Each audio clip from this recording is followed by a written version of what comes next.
बताई जाती है। जी, बिल्कुल। मैं इससे पहले कि राकेश जी आपके पास हो, मैं हरि जी की भी बात को सुन लेता हूँ ताकि आपके पास 360 डिग्री का भी पूरा एक स्पेक्ट्रम भी पहुँच जाएगा। हरि भाई, आपने हिम्मत भाई की बात सुनी, नयन भाई की बात सुनी, कुछ आंकड़े मैंने भी पेश कर दिए थे और कहीं न कहीं अर्थव्यवस्था की जो कमियाँ हैं, पैसा लिया है देना तो पड़ेगा, रास्ता कोई नहीं है।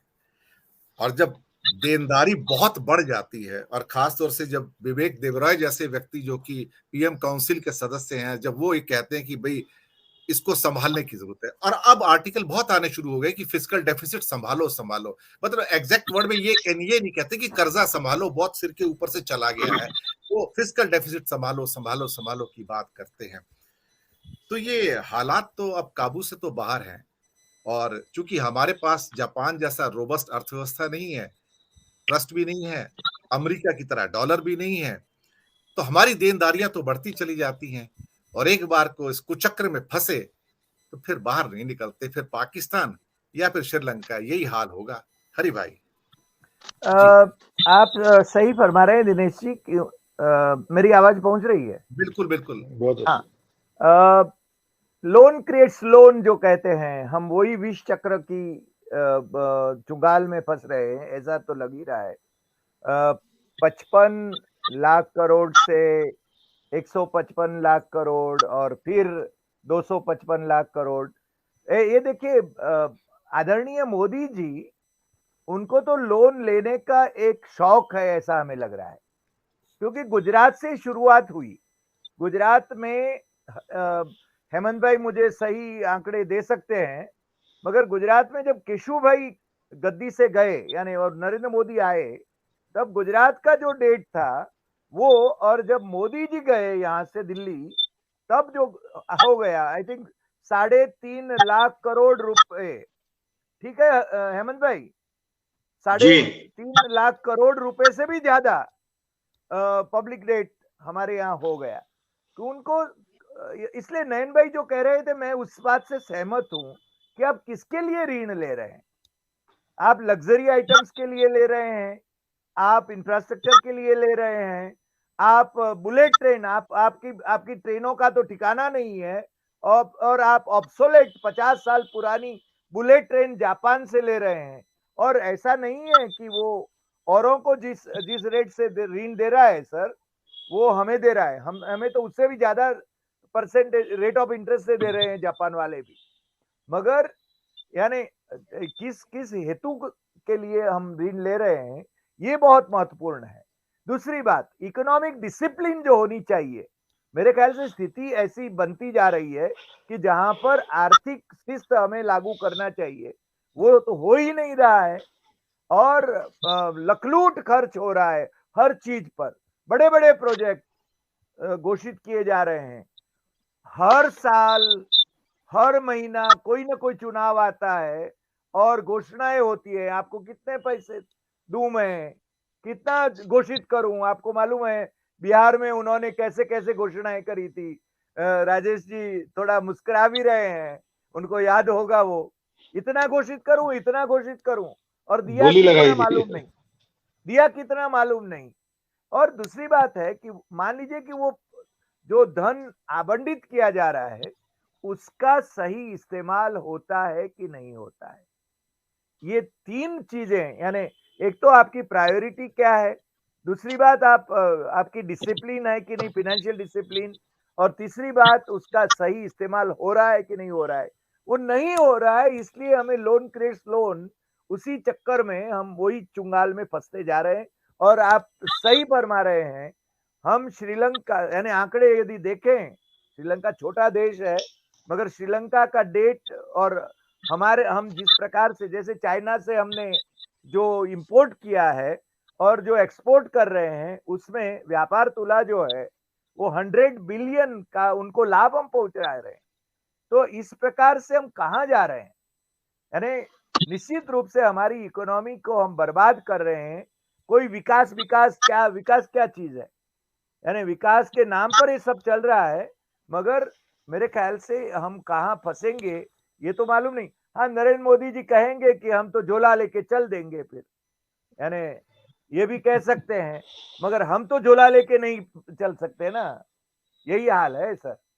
दिनेश जी, एक चीज है, अभी पीछे एक पेपर प्रस्तुत किया गया था प्रधानमंत्री जी के सभी सेक्रेटरीज के द्वारा, और उन्होंने कहा था कि भारत में 10 श्रीलंका हैं, 10 स्टेट ऐसी हैं जिनकी हालात जो है श्रीलंका से बदतर है।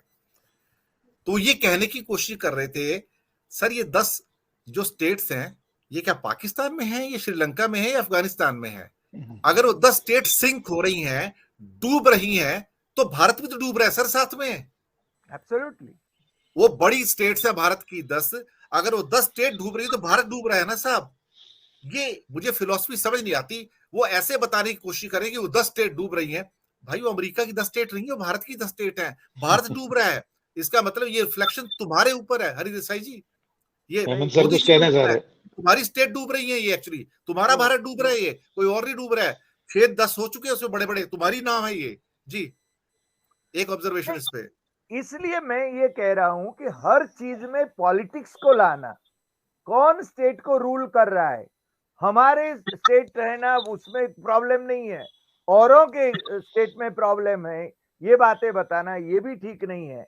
ये बच्चे तो पूरे देश के हैं, यानी स्टेट जो है वो पूरे देश के हैं, और उनको डिसिप्लिन में लाना है। और आप जीएसटी का कलेक्शन तो करते हैं, आप जीएसटी का कलेक्शन दे ही नहीं रहे हैं। जो जो अधिकार है राज्यों का वो तो दे ही नहीं रहे हैं। आप कलेक्ट करते जाओ, आपको जो जी में आए करो, you get away with it. यही तो हाल है। हेमंत जी भी कुछ कह रहे थे इसके बारे में। अगर दिनेश जी आपने कहा कि जो 10 राज्य हैं वो डूब रहे हैं, तो आपने बिल्कुल सही फरमाया कि अगर 10 राज्य डूब रहे हैं तो भारत नहीं डूब रहा क्या? और भारत किसकी वजह से डूब रहा है? अंतिम 8 साल में तो आपकी खुद की सरकार है, आपकी सरकार है, तो आप ही डुबा रहे हैं, ऐसा क्या जा सकता है? सवाल इस बात का है कि अगर राज्यों का ऋण बढ़ रहा है और राज्य डूब रहे हैं, तो भारत सरकार का ऋण भी बढ़ रहा है और राज्य भारत भी डूब रहा है। गुजरात में जब नरेंद्र मोदी ने सत्ता प्राप्त की, वो चीफ मिनिस्टर बने 2001 में, तब गुजरात का पब्लिक डेट था करीब 20,000 करोड़ और आज 3.5 लाख करोड़ रुपया हो गया है। और दूसरी बात कि गुजरात फिस्कल रिस्पॉन्सिबिलिटी एक्ट का जो स्टेटमेंट है वो बताता है कि अगले साल 4.5 लाख करोड़ होने वाला है और उसके अगले साल मतलब 24-25 में वो 5.5 लाख करोड़ होने वाला है। तो 20,000 करोड़ में से आपने 5.5 लाख करोड़ तक पब्लिक डेट गुजरात में बढ़ा दिया।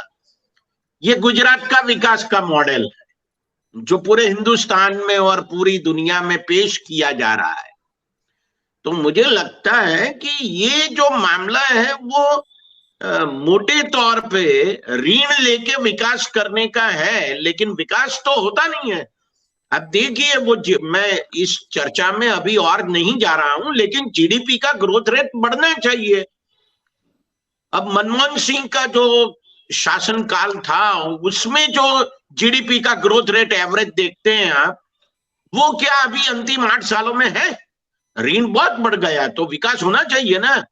मैंने अपना घर बनाने के लिए ऋण लिया, मान लो कि मैंने 25 लाख रुपया बैंकों से ऋण लिया और घर बनाने के लिए, तो घर तो बनना चाहिए ना। अगर घर ही नहीं बनता है तो ऋण कहां गया? ये सवाल मुझे लगता है कि सबसे महत्व का सवाल है। हालांकि ये मोदी मैजिक जिसको कहते हैं, यही मैजिक है कि आपको पता ही नहीं चलता कि ऋण कहां चला गया। क्या बात है।